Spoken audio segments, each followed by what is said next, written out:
আল্লাহর কাছে ক্ষমা চাও, দুনিয়াটা কিছুই না রে যুবক। ওই কবরে যাওয়ার পরে গুনাহগারের কবরের দুই পার্শ্বের মাটির চাপ পাথরের হার চুরমার হয়ে যাবে। একটা নয়, দুটো নয়, 70 থেকে 99টা সাপের কামড়। কবরের ভিতরে জাহান্নামের আগুন।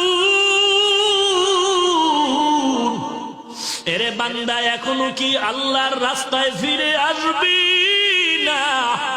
আল্লাহ দেখায় দেয় দুনিয়ার বিল্ডিং এর আগুনে কত যুবকের লাশ, আর চিৎকারের আওয়াজ, বাঁচাও বাঁচাও।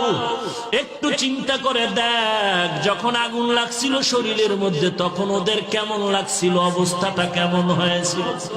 ওরা যখন আগুনের মধ্যে সবাই জানালা দিয়া হাত দিয়া কয়, কে আছো, আমাদের বাঁচাও। আমাদের ডানে আগুন, বামে আগুন, চতুর্দিকে আগুন।